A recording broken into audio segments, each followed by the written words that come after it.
Decide ser más en la universidad que garantiza calidad educativa por sus más de 46 años de experiencia en educación a distancia. Si tu meta es seguir una carrera, hazlo ahora, como lo hacen nuestros más de 45,000 estudiantes que decidieron llegar más lejos. En nuestros más de 90 centros de apoyo a nivel nacional, estudia desde la seguridad de tu hogar con herramientas tecnológicas y metodologías que te brindarán una formación acorde al mundo actual. Bienvenidos a la UTPL. Decide ser más.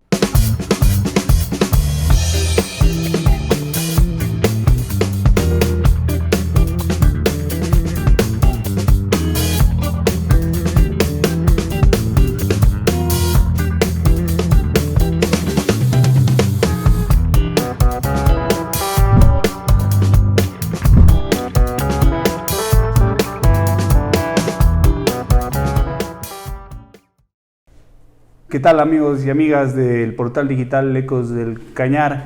Nos encontramos en la edición 49 del Otro Perfil, un espacio de diálogo con la ciudadanía, con personajes del Cantón Azogues y la provincia del Cañar.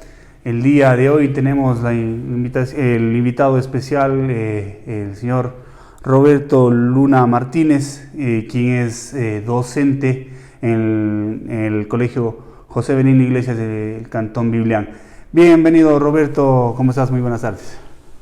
Muchas gracias, William, por la invitación.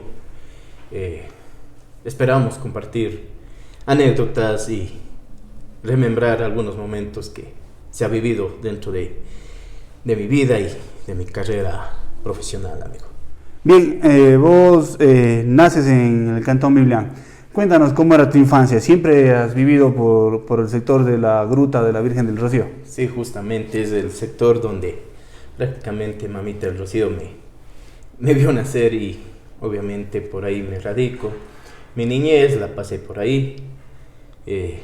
Muchas historias, muchas anécdotas se han creado, ¿no?, a lo largo de la vivencia, ¿no? Y justamente ahora vivo por ahí mismo, por el sector del Chalao, de la Virgencita del Rocío. ¿Cómo fue tu infancia? ¿Tienes una familia grande? ¿Cuántos hermanos tienes tú? Nosotros somos 6 hermanos. Vinimos de un hogar humilde, pero trabajador. Mi mamita, pues, que en paz descanse, nos enseñó muchas cosas.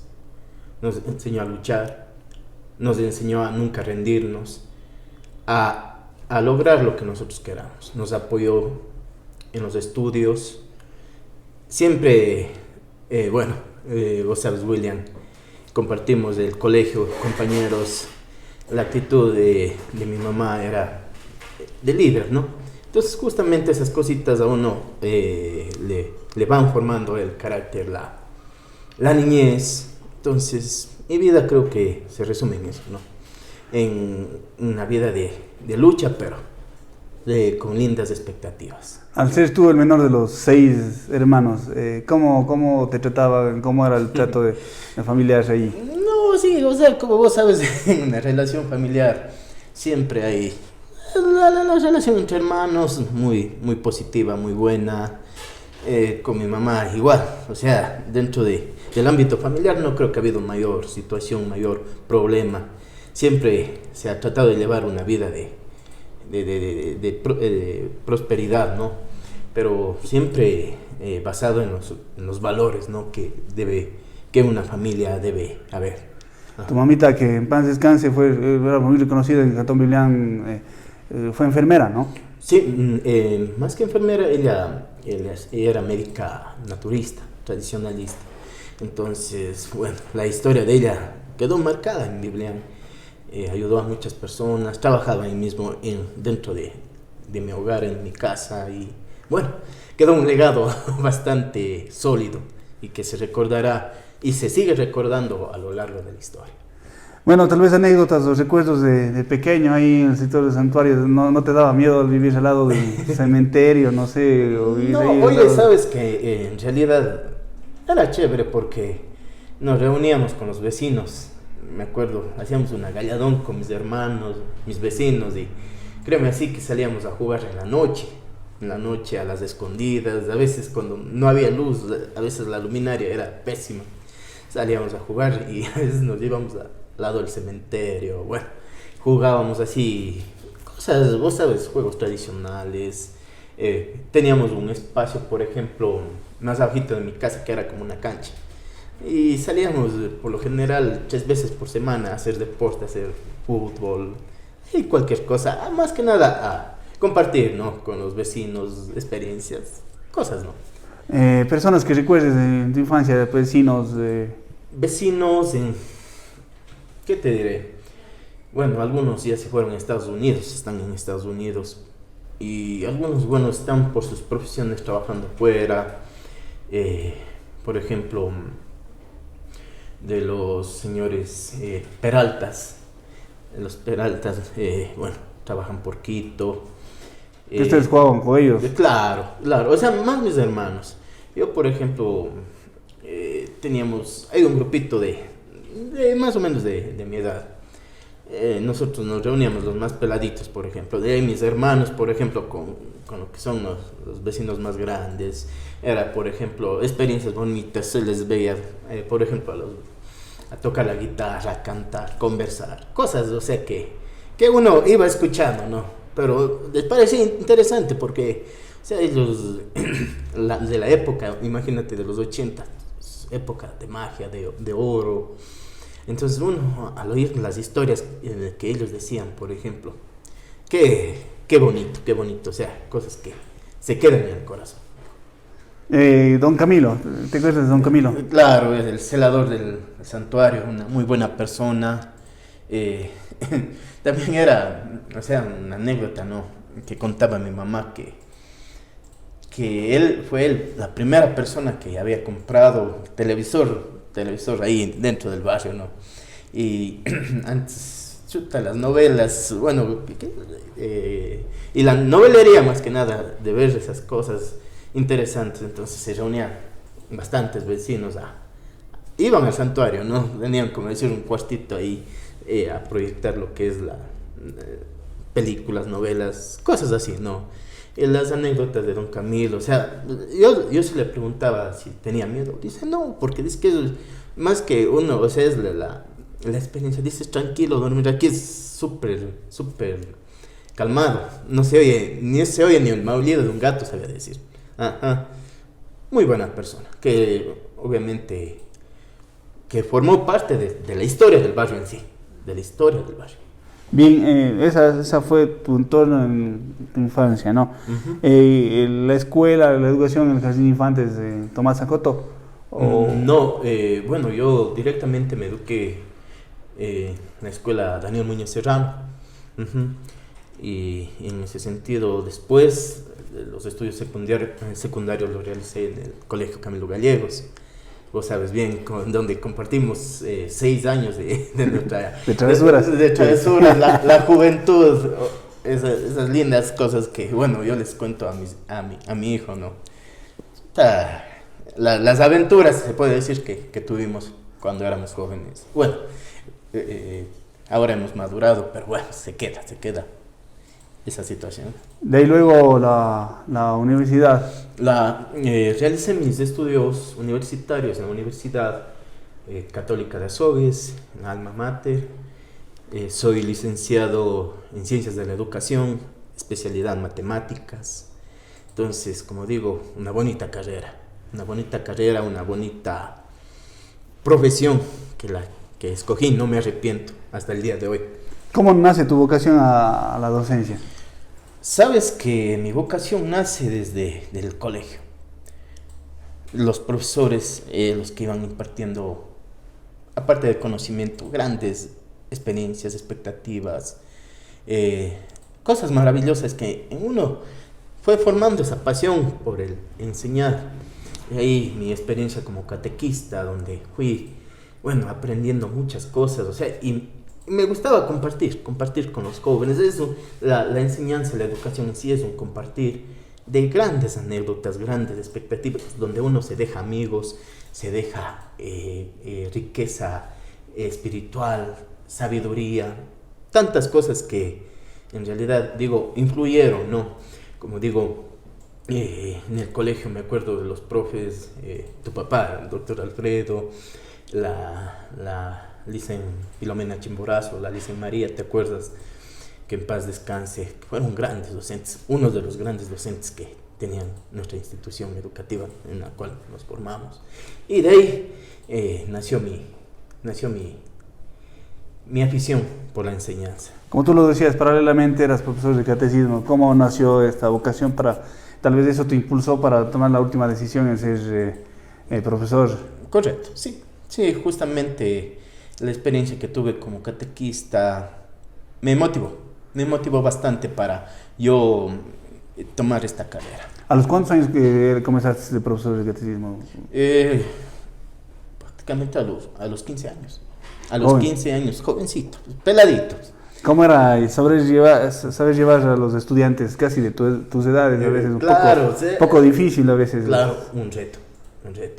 Porque en este caso, como digo, grupos, bueno, comencé yo con los chiquitos a trabajar con los niños, pero después ya como que ya fui subiendo, ya trabajar con los jóvenes ya requería un poco más de habilidad, de saberse ganar la confianza, ¿no? de los jóvenes.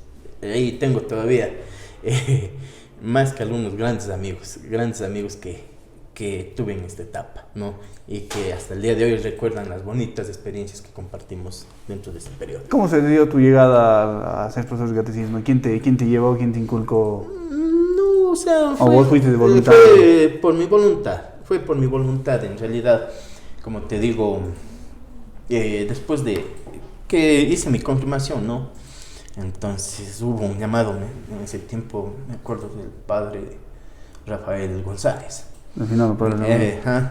Decía que a lo mejor los jóvenes que sí desean ser catequistas, ¿no? Entonces fui, ¿no?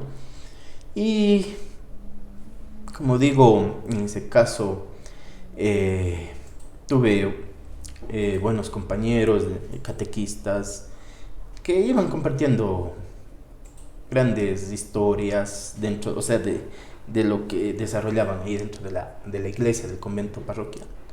Entonces, me fue gustando.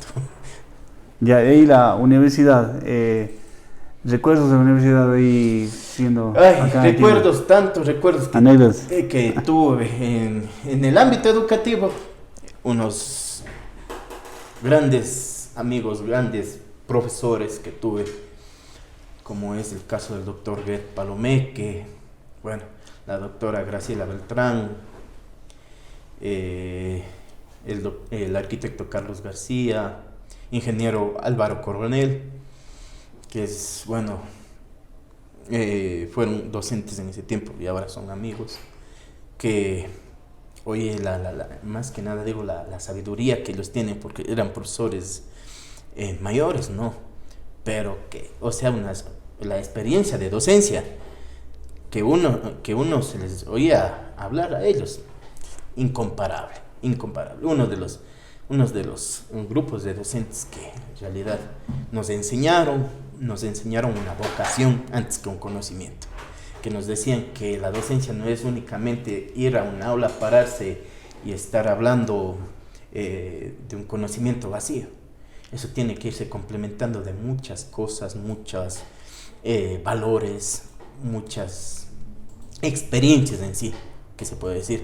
Y eso en sí, o sea, me llenó por un lado. Y otra también que en ese momento, dentro de la vida universitaria, conocí a mi esposa, que compartimos también bonitas anécdotas dentro de la vida estudiantil. O sea, es tu colega también, tu esposa. Claro, ella, me acuerdo que... ¿Compañeros de aula o de universidad? No, era un año menor a mí. O sea, yo cuando estaba en segunda universidad, ya cuando escogí especialidad, ella ingresaba. Y bueno, el amor es así. A veces se da de manera loca, pero se queda y permanece dentro de se puede decir, del corazón. ¿Cuántos años de casado llevas ahora? Estoy 12 años de casado. ¿Dos hijos? Sí, tengo 2 hijos. Mi hijo mayor, Mateo, que tiene 11 años, ya prácticamente un joven, va a 8º. Y mi niña de 1 año y 10 meses, que se llama Milagros, que en realidad en mi vida llegaron para cambiarme la vida. Bien, ¿le conoces a tu esposa en la universidad? Ujú. ¿Cuántos años, cuánto tiempo se llevó en enamorarle y casarle? Ay, fue una lucha, fue una batalla, pero bueno, como digo, insiste y lucha que lucha, conseguí ganarme el corazón de ella.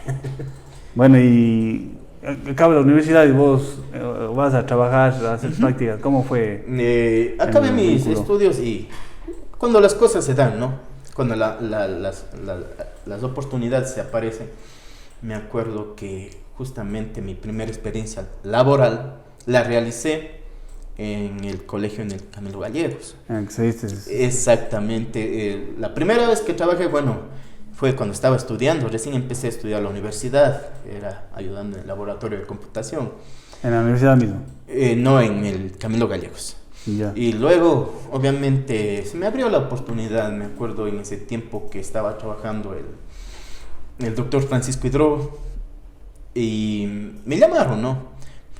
Porque iba a cambiar de trabajo y me llamaron a decir si puedo apoyar. Entonces, ahí trabajé.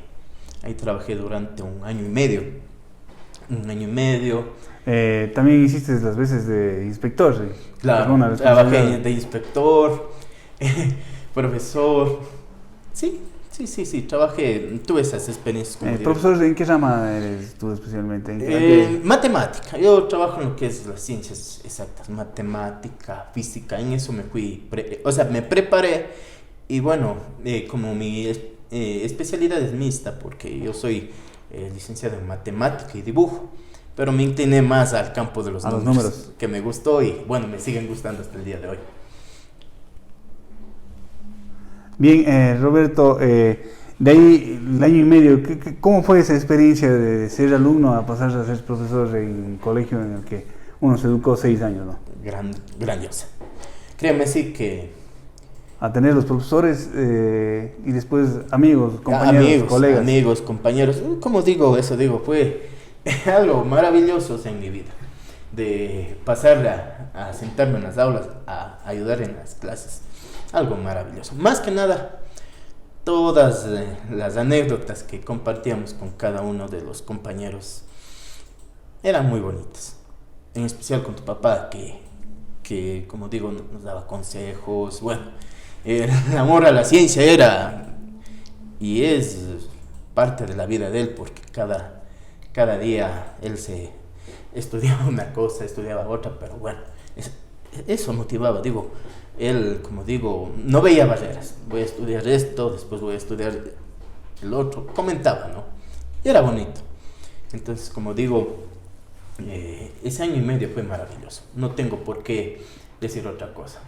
¿Y de ahí cuál fue la situación que saliste del colegio? ¿Te fuiste a dónde? Sí, justamente después de eso trabajé un corto periodo acá en Azogues en la unidad artesanal. Bueno, ya no creo que funcione, es en el colegio Luis Castañer. Ya no creo que justamente dejó de funcionar. Ahí trabajé unos 3 meses, pero como digo, bueno, siempre se espera progresar, revolucionar. Y luego justamente me fui a trabajar en Cuenca. Ahí trabajé 3 años. Me fui a trabajar primero en un colegio que se llamaba, era UNEDID, era un colegio deportivo, formaba deportistas. Por ejemplo, yo veía ahí, por ejemplo, que se formó Jefferson Pérez, algunos marchistas, ¿ya? Luis Chocho. Yo veía las fotos, ¿no? Y decía, era un colegio netamente para deportistas. Luego, como se cambió el reglamento, la ley de educación, se fusionaron algunas instituciones educativas, luego se pasó a llamar la Unidad Educativa Remigio Romero y Cordero, pero obviamente ofrecía lo que es la carrera de bachillerato en ciencias y el bachillerato técnico como deportistas. Entonces, una linda experiencia también, porque, por ejemplo, algunos jóvenes, que uno se ve, por ejemplo, ahora en las noticias que están ellos preparándose para seguir, ¿no?, cosechando triunfos y darles alegrías al Ecuador.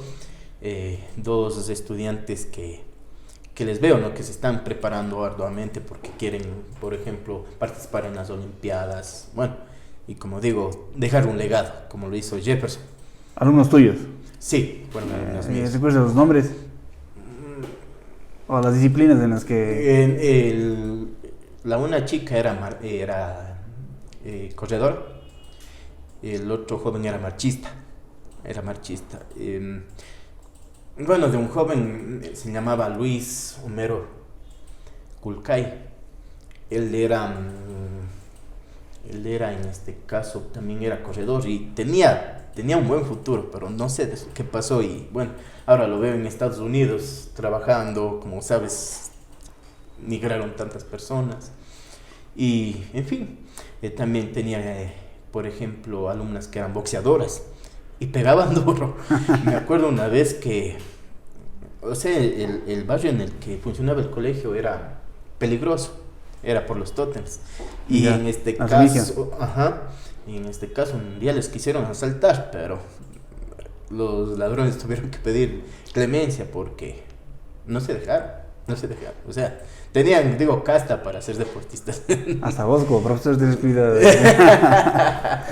Sí creo. Bueno, ¿y cuánto tiempo pasaste de ahí en la ciudad de Cuenca?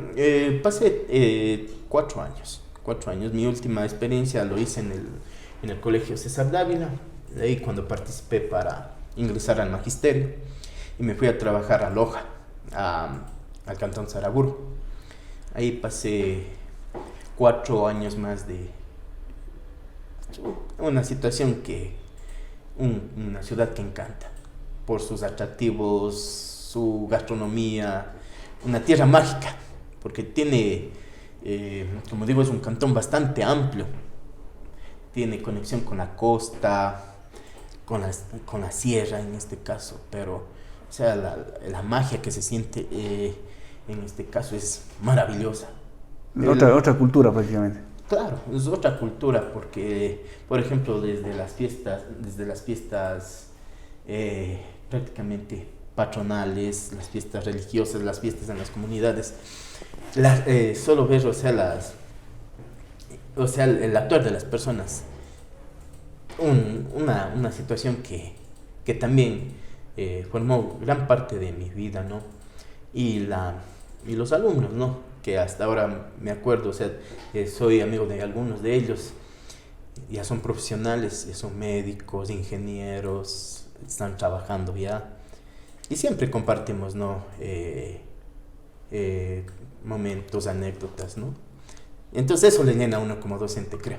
¿Y cómo fue la transición de ir estando en un lugar cerca como Cuenca? No se hace mucho la lejanía, pero yendo a Saraguro, ¿cómo fue? ¿Fuiste con tu familia? Claro, me tuve que trasladar con mi familia.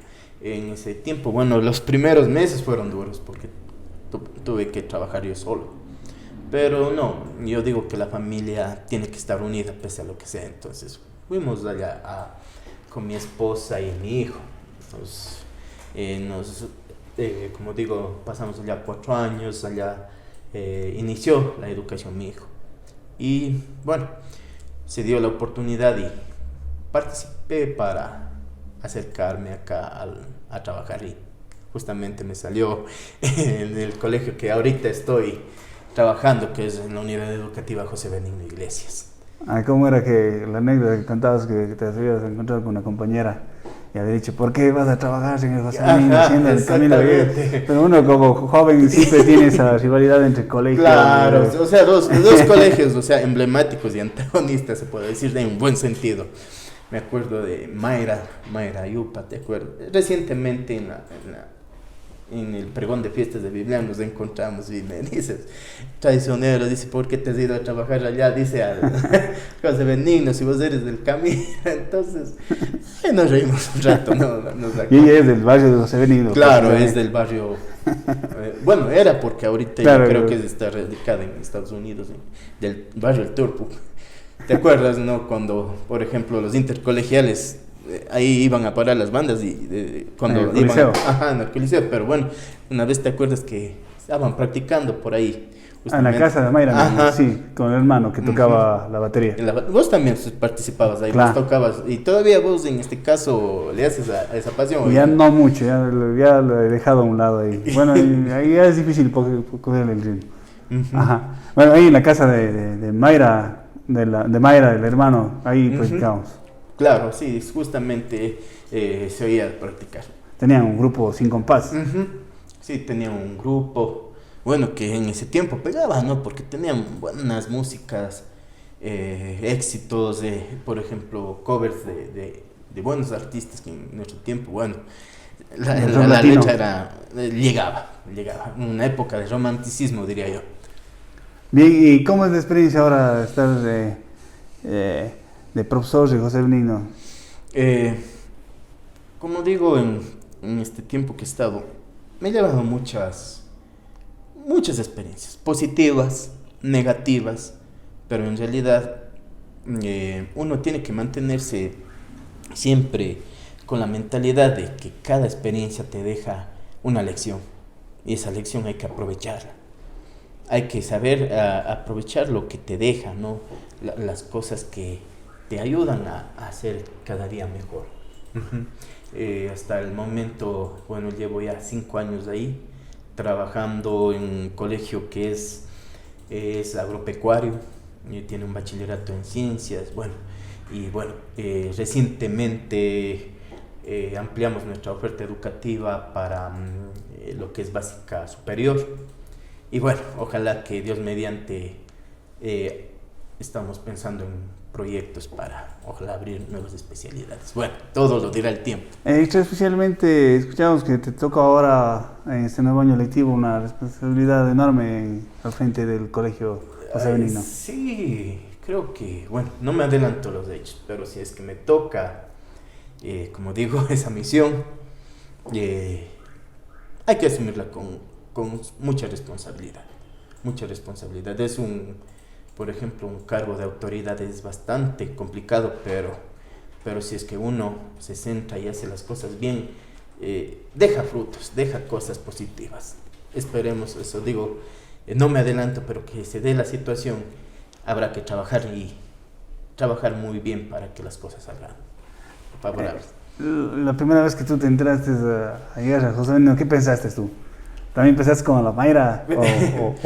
No, sí me daba miedo. Era un reto para vos decir. Sí me daba miedo. No, en realidad sí, o sea, cambiar, como dices, de orilla, es algo que se da, ¿no? De orilla a orilla, en realidad de los colegios que se encuentran, pero como digo, al ingresar la calidez de mis compañeros se notó, no puedo decir de todos, sino de la mayoría, me hicieron sentir como en mi hogar, estoy en mi tierra, ¿no?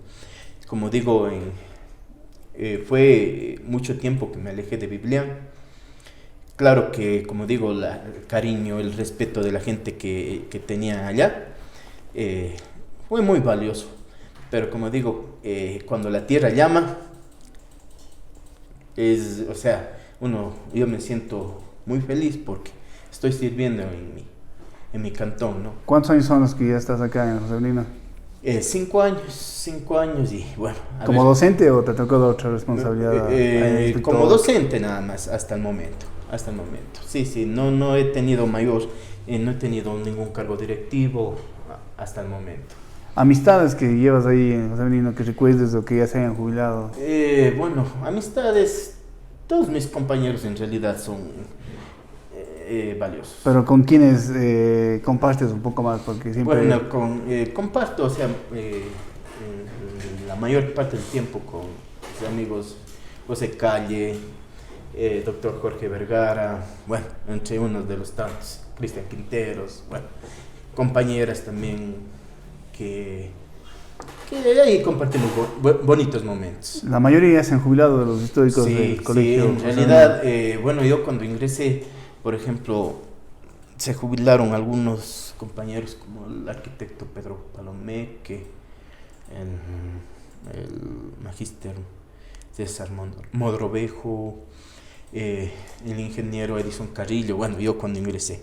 Después, o sea, a lo largo de ese periodo, por ejemplo, se fueron jubilando la licenciada Berta Cabrera, que se desempeñaba como bibliotecaria, el magíster Mauro Tarcisio, el magíster Gladys Pinos. Rectora. Fue rectora en un corto periodo de tiempo.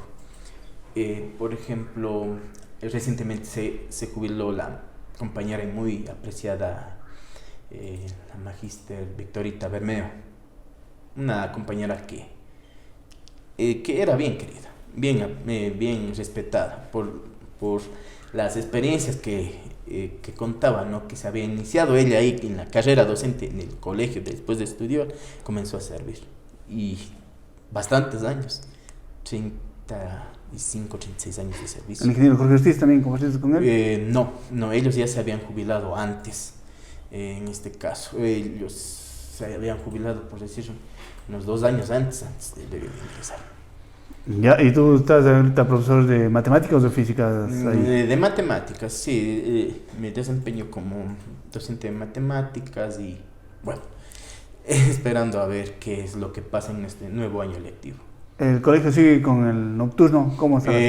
La carrera, la oferta del colegio en la sección nocturna ya no se llamaría así. En este caso ahora se llama el bachillerato intensivo, que es un bachillerato de corto plazo, donde en pocos meses las personas de escolaridad inconclusa pueden, en este caso, obtener su título de bachiller, o en este caso la básica flexible también, que asimismo en un corto tiempo pueden culminar los estudios. Es más accesible, ¿no? En este caso, y hemos tenido buena acogida, y asimismo estamos en este año promocionando lo que dice estas 2 ofertas para las personas que a lo mejor deseen culminar sus estudios. Además de eso tenemos el bachillerato técnico productivo, que es, en este caso, en este tiempo que hemos tenido después, o sea, estos estudios se dan después del bachillerato. Tú terminas el bachillerato, es un año en el cual tú obtienes un título en donde... ¿Como instituto? No, el instituto ya es, en este caso, pertenece a lo que es la CNCIT, es dentro de la malla curricular mismo, pero ellos trabajan, por decirlo, o sea, desarrollan competencias. Por ejemplo, te pongo un caso, ellos pueden aprender a hacer confitería, lo que es trabajar con lo que es elaboración de quesos, bueno, un sinnúmero de habilidades que les sirven, ¿no? Y que en algunos casos algunos ex estudiantes comentan que les ha servido para las ofertas laborales que ellos las desempeñan actualmente. Claro, muy reconocido José Benigno por ese tipo de... Sí, o sea, en realidad no, vos sabes que colegio que toda la vida desde que se ha formado se ha dedicado a lo que es la labor en el campo. Bueno, ahorita se hace difícil, ¿no? Por cuanto hablemos así, la maquinaria con la que se trabaja ya está obsoleta. Y bueno, gracias a la labor de algunos de mis compañeros, han logrado reconstruir, por decir, tractores, las aradoras, que a lo que se ¿no? A lo que se avanza, se ha podido trabajar un poquito. Pero lo que yo veo en la historia del José Benigno, o sea, la producción ha sido grande. Claro, venían de toda la provincia a especializarse acá en Benigno. Claro, porque antes también ahí funcionaba el instituto. Luego, obviamente, ya por la situación de la ampliación de nuestra oferta educativa se pasaron a Sogues, pero ahí venían, y habían personas que venían de todas las regiones, se puede decir, a la oferta educativa en este caso sería tecnólogos en agropecuaria. Que también reconocido por el nocturno en su época, también ahora tú dices que ha cambiado modalidad. Uh-huh. Ajá. Iban gente de aquí de Azogues, ¿sabes? Gente que trabajaba y gente mayor. Ajá. Dentro de los estudiantes que se podía ver, ¿no es cierto? O que uno se ve en la historia, en los documentos, personas así, hablemos, señoras de 40, 50, 60 años. Pero bueno, que se ve la gana de que querían progresar, ser alguien en la vida. Yo justamente fui un profesor cuando iniciamos con la oferta educativa del bachillerato intensivo. Y en ese tiempo fue el periodo de la pandemia. Tuvimos clases virtuales, entonces teníamos estudiantes así señoras ya adultas, personas ya adultas, o sea, con un criterio ya formado. Eso fue un reto. Trabajar en línea y trabajar para adaptarnos a las necesidades de esos estudiantes. No solo fue difícil para el estudiante pasar pegado a una pantalla, sino que el profesor también nos tocó actualizarnos, y eso fue un contexto que nos golpeó a todos, en todo sentido, porque nos tocó adaptarnos a las herramientas tecnológicas, manejar herramientas tecnológicas. Obviamente que no es lo mismo que el contacto humano, ¿no es cierto?, dentro de un aula, pero bueno, se hacía nuestra labor, nuestra misión. Me acuerdo que una vez llegué, bueno, por lo general uno se tiene una carga horaria de 30 horas, yo trabajaba a veces 38, 40 horas, y en la noche, a veces terminaba 10 y media de la noche dando mi última clase.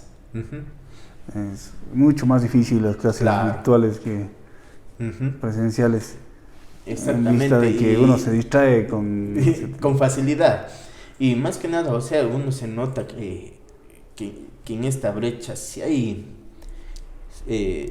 factores negativos que han influido, porque los jóvenes en sí, una perspectiva o sea, no tienen prioridades. Entonces uno trata de orientarles, o sea, para que yo me acuerdo que en mi tiempo, por ejemplo, yo ya sabía lo que quería hacer, tenía esa ambición de estudiar, de progresar, pero ahora, la juventud de ahora, no puedo decir la mayoría, pero muy pocos tienen ese anhelo de prepararse, de seguir avanzando. No sé qué influye, pero en realidad la mayoría en sí quieren o irse a trabajar o irse a los Estados Unidos, viajar. Como tú dices, el tema de la migración ha sido un factor negativo que ha golpeado acá, sobre todo el Cantón Biblián y la provincia y la otra, ¿no? Acá, ¿cómo es el tratar de guiar a un estudiante que tal vez no tiene a sus padres o vive con sus abuelos? ¿Cómo tú los guías, no? Porque a veces son personas que están sin el cariño de sus padres, son un poco rebeldes, ¿no? En algunos casos, ¿no? Como tú dices, no hay como generalizarlo. Pero ¿cómo es la guía del docente en estos casos? Y hay que actuar con mucha cautela. Como decía una compañera, uno tiene que ser primero padre, como que dice, para entender esta realidad, porque algunos jóvenes desmotivados, porque si bien es cierto, se quedan al cuidado de sus abuelitos, o a veces hasta de los vecinos, porque vivían infiernos. Esas historias son tristes, pero uno, antes de impartir conocimientos, uno hay que impartir apoyo, ayuda, bastante apoyo, porque esos jóvenes a veces, de cierta manera, una vez hubo un caso, ¿no? Yo no estaba en ese tiempo, pero hubo un tiempo de que hubo problemas ahí entre pandillas, entre bandas, y un joven lamentablemente resultó muerto en esta gresca, y le habían llevado a hacer una capilla ardiente ahí dentro del colegio, y una muchacha, no le conozco, no sé, que había entrado con una pistola ahí dentro de la institución a amedrentar. Y mira, en ese tiempo la situación ha sido terrible, porque estaba en auge esto de las pandillas, los líos entre las pandillas. Yo cuando ingresé, y bueno, había secuelas, pero en realidad uno al verles a los jóvenes dice, no, ¿les da miedo o no? Pero dentro de las aulas, créeme, así que la mayoría muy centrados, muy respetuosos. Solo, o sea, había pleitos entre ellos, grescas entre ellos, pero dentro del aula se comportaba. No había problemas, pero en algunos casos, como te digo, de hijos de padres migrantes, sí había que darles bastante apoyo y ayudarles en los estudios, porque tenían una desmotivación, una depresión tremenda, que hasta a veces se retiraban. Entonces, con el trabajo que se desempeñaba con el DC, se tenía que tratarlos de reintegrar, ¿no? Para que puedan acabar con sus estudios, a fin de cuentas. Y bueno, yo me encuentro con algunos de ellos, ¿no? Dice que no han logrado, por las posibilidades en este caso, o por la decisión de ellos, de no ingresar a la universidad. Están trabajando, son padres de familia, bueno, en fin. Pero bueno, por lo menos dejaron atrás esa vida de conflictos, que nada bueno les está ahí. Y eso son unos pocos las anécdotas tú como docente. En resumen, tú, con toda tu experiencia como profesor, ¿qué podrías decir que es lo bueno, lo bonito y lo malo de ser docente a veces? Y yo diría, tal vez, la remuneración, el trato que da el gobierno, o el que se tiene hacia el docente, que no es reconocida su labor, ¿no? Porque es una labor difícil en sí, saber educar a la juventud y al futuro de la patria, ¿no? Pero según tu concepto, ¿cuál sería lo bueno, lo bonito y lo feo tal vez de tu profesión? Lo bueno es que para mí, o sea, las experiencias que uno se gana día a día con los estudiantes, o sea, la huella que uno se deja, la satisfacción de ver a lo mejor a un estudiante que a lo mejor, yo sé, dentro de unos 10, 20 años, dice, él fue mi docente. Eso es para mí, ¿no?, la mayor satisfacción que puede haber. Él formó parte de mi vida y gracias a él soy quien soy. Lo bueno. Lo bonito es que en este caso un docente tiene que asumir retos, responsabilidades. Y lo feo, bien dices vos, o sea, es una profesión que vos sabes que la educación forma parte del desarrollo de los pueblos, pero que es muy, muy, muy irreconocida. O sea, no le dan la valoración que se debe dar. La verdadera educación, en este caso, nosotros fomentamos los valores que vienen del hogar, la educación que viene del hogar, pero que lamentablemente, bueno, dentro de la sociedad es muy poco valorada, se puede decir, o sea, desde mi punto de vista. Obviamente que, como digo, como docente, a pesar de estas cuestiones, a pesar de todo, es la profesión, para mí parecer, la más bella del mundo. Y si me preguntaran a mí, ¿no?, si tuviera que volver a elegir, que si pudiera elegir entre otra carrera, yo volvería a ser docente. Bien, Roberto, para culminar queremos dejarte en tus palabras finales. Puedes contarnos una anécdota, tú verás. Te queremos agradecer por el espacio, por haber venido acá a darte un tiempo. Claro que estás de vacaciones, darte un tiempito acá al Portal Digital. Yo también quiero agradecerte, amigo. Quiero agradecer que me han dado la oportunidad de participar, ¿no?, de haber contado un poco de mi vida. En realidad, un mensaje, unas palabras: sigue adelante. Gracias, amigo. Sigue adelante con esto que es muy positivo, ¿no? La comunicación, que ustedes brinden la oportunidad de que cada experiencia que tengan aquí se la comparta, y es bonito. Y como digo, una vez te acuerdas, ¿no?, cuando hacíamos las pasantías en los colegios, te acuerdas que fuimos de periodistas, ¿no es cierto? Sí. Entonces, justamente ahorita me acordaba. Ajá, justamente digo, esto es lo tuyo, William. O sea, las experiencias que teníamos como reporteros, cubrir las noticias, muy bonito. Y, o sea, la locución en la radio, ¿no? Entonces, como digo, a ti te sentó como las primeras metidas de pata. Pero como digo, fuiste formando camino y me parece bien, amigo, que sigas adelante con tu pasión, que es el periodismo.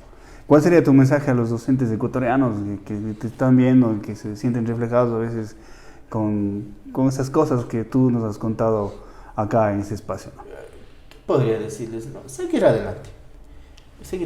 En este caso, la misión, la lucha del maestro es constante. La lucha del maestro es siempre, cada día, ver como una oportunidad para que la sociedad sea mejor. Ajá, que los jóvenes se preparen, que los jóvenes tengan una perspectiva de días mejores, ¿no? Que partiendo de ellos se construya un país más justo, más democrático, menos conflictivo y que hagan patria aquí, dentro del Ecuador. Bien, queridos amigas y amigos, esto fue el otro perfil aquí en Ecos del Cañar. Queremos agradecer por su sintonía. También queremos agradecer a Roberto Luna, quien nos ha acompañado este día. Muchas gracias y hasta pronto.